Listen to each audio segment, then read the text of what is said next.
helping government authorities discredit Julian Assange and destroy WikiLeaks. Mainstream media outlets twisted a recent interview to make Assange look like a Donald Trump backer, write Randy Credico and Dennis J. Bernstein. By Randy Credico and Dennis J. Bernstein. Italian journalist Stefania Morisi, who now reports for La Repubblica and has worked on WikiLeaks releases of secret documents, complains that her recent interview with Julian Assange was distorted by The Guardian, The Washington Post and others to assign Assange a pro-Trump agenda. WikiLeaks logo. The Guardian recently amended its reporting on her interview with Assange, but from the feisty, seasoned reporter it wasn't nearly enough. I appreciate The Guardian amending the article, but at the same time the damage is done and I'm not convinced it was a solution, she said. Morisi is going to court in September in Great Britain to fight for the release of key documents that related directly to the process of Assange's treatment and his pursuit by various governments collaborating to shut his operations down. This is the first time that a reporter has tried to get access to these files, she said in a rare interview on August 1, which tells you something about the state of journalism these days. Before joining La Repubblica, Morisi spent 10 years working for the Italian news magazine L'Espresso. Morisi also partnered with Glenn Greenwald to reveal the Edward Snowden files as they pertain to Italy. She is author most recently of Dossier WikiLeaks. Dennis Bernstein, tell us about your multiple struggles to get key documents that will shed light on the entire Assange affair. Stefania Morisi, I have spent the past 2 years struggling to access the documents on the Julian Assange case. I was finally forced to go to court and sue the UK government to get them to hand over the documents. This is the first time that a reporter has tried to get access to these files, which tells you something about the state of journalism these days. Dozens of newspapers have talked with Assange over the past 10 years and yet no one has attempted to get full access to these documents about the case. Here we have a high-profile publisher who is being arbitrarily detained by two of the most respected Western democracies, Sweden and the United Kingdom, and no one is trying to get to these documents. It is incredible to me. Randy Credico, are any newspapers in London writing amicus briefs on your behalf? Edem, honestly, I don't know. I can imagine there is some embarrassment about the fact that no newspaper has yet asked for these documents. DB, what kinds of information do you expect to be in these documents? What could be the case in terms of freeing Julian Assange? Edem, first of all, I want to access the full correspondence between the UK authorities and the Swedish prosecutors. In 2015 I filed a Freedom of Information Act request and I obtained some documents from the Swedish authorities which made very clear that the UK put pressure on the Swedish authorities not to question Mr. Assange in London, which he and his lawyers had requested, but rather to extradite him to Sweden. This is why we have been in this legal quagmire for 5 years now, with Julian stuck in arbitrary detention at the Ecuadorian embassy. Julian Assange has never refused questioning. He has fought against extradition because he knows that extradition to Sweden would result in extradition to the United States. So the UK authorities advised the Swedish prosecutor against questioning him in London, which would have avoided this arbitrary detention. I know for certain that there are thousands of documents pertaining to this case. I want to be able to access any documents pertaining to the exchange between the US and UK authorities, and I want to access any documents about the exchange between the UK and Ecuador. I believe that there is a strong public interest in shedding light on this important and high-profile case. Can you imagine a high-profile editor in Europe under arbitrary detention and yet no one is asking for the documents in this case? RC, why did you write Dossier WikiLeaks? Edem, that book is based on my access from 2009 to 2011 to the WikiLeaks documents about the wars in Afghanistan and Iraq, the Guantanamo files and those pertaining to the diplomacy cables. I read something like 13,000 pages of the diplomacy cables. Basically, I attempted to share with my readers the most important revelations contained in these documents. For example, I acquired some solid information about how the US tried to stop the Italian prosecutors investigating the extraordinary rendition of Abu Omar, or how the US authorities tried to pressure the Italian government to buy the Lockheed Martin fighter, or how they tried to block the International Criminal Court.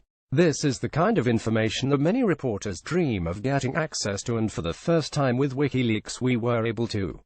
I really appreciate WikiLeaks' publication strategy of making these documents available exclusively to certain media partners like myself and then later to the general public, to activists, journalists, lawyers, etc. I believe that information needs to be free and accessible to everyone without restrictions. Of course, there is information which should be kept secret regarding the security of nuclear facilities, for example. But these documents are different. These secrets are used by countries like the United States to protect themselves from inquiry, from prosecution, from embarrassment. These secrets are less legitimate. The CIA seal in the lobby of CIA headquarters in Langley, Virginia. DB. For the last 6 months, WikiLeaks has been publishing a series of documents on the CIA which they entitle Vault 7. Could you talk about the significance of Vault 7, Edem? Basically, Vault 7 consists of documents concerning the cyber weapons the CIA uses to penetrate our computers, our mobile devices, and so on. For the first time we have solid evidence concerning the use of these kinds of weapons by the CIA. Of course, these documents are of a highly technical nature, so we have tried to make them accessible to the general public. But it is very important to have an insight into these tools, so that we can understand what they can and cannot do. As far as we have been able to determine, they have no magic wand, no wonder weapon. They have come up with some smart solutions, they have some impressive tools, but no magic wand. At the end of the day, we verified the documents as genuine and we made them accessible to the public. In the case of technical documents, you go to a trusted expert to check whether a procedure makes sense, whether the software makes sense, classification marks, etc. I don't want to go into too much detail on how we verify documents because that might compromise our work. But the tough part of this work is verifying the documents.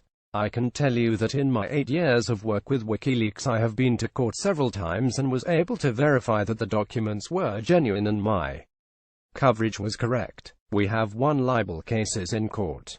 RC, what has motivated you to cover the WikiLeaks case these past 8 years? Edem. Before I went into journalism, I got a degree in mathematics. One of my sources in cryptography put WikiLeaks on my radar screen back in 2008, when very few journalists had even heard of WikiLeaks. In 2009 they contacted me and wanted me to verify the authenticity of some important documents concerning Italy. That was our first partnership together. Since then I have been involved in all of WikiLeaks releases.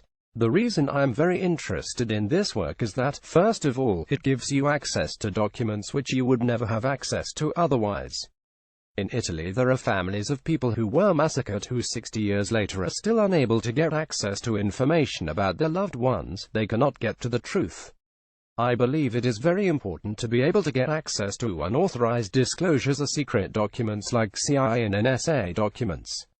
WikiLeaks provides us with unprecedented access to these documents. People at the CIA and the NSA have no accountability, there is no serious oversight. In this case, there is a real need for unauthorized disclosures. They want to continue to operate in darkness. DB, do you feel that your recent interview with Julian Assange has been distorted by publications such as The Guardian and The Washington Post and across the internet to present Assange as a Trump supporter? Edem. Absolutely. They completely distorted that interview, putting into his mouth things he never said. No one paid any attention to my protests. They were focused on their own interpretations. Finally, it took Glenn Greenwald to expose this. The Guardian was forced to amend their article.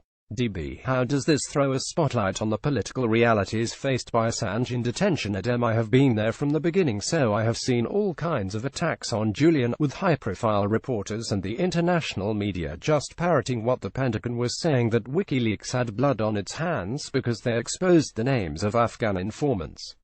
When the US government began complaining that WikiLeaks was putting diplomats at risk, once again the media adopted the government position. The latest is they are crucifying Julian because he has not published Russian documents, saying that he is a Russian spy, etc. But I can tell you that WikiLeaks is obsessed about publishing. They will publish whatever they can get.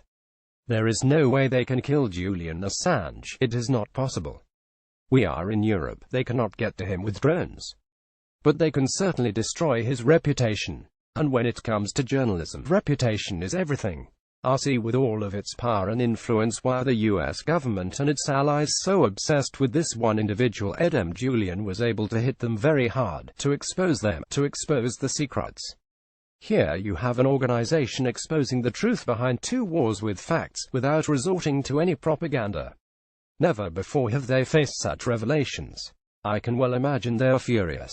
DB, why do you think it is so important that Julian Assange be freed and allowed to continue his work? WikiLeaks founder Julian Assange. Edem, access to information is crucial for democracy. Take Afghanistan. We have been there since 2001, and what do we know about what has been going on there? It took Edward Snowden to expose the NSA. Before that we knew very little. This kind of information is crucial for our democracy. Unauthorized disclosures are crucial in the case of democracies and in the case of regimes. WikiLeaks is taking huge legal and extra-legal risks to get this information out. RC, the UN Working Group on Arbitrary Detention, has determined that Julian Assange is in fact being arbitrarily detained, that he is a political prisoner and must be released and compensated for all that he has been through. The British have yet to comply with this finding. Edem, this sends a terrible message to other countries which are holding people under arbitrary detention.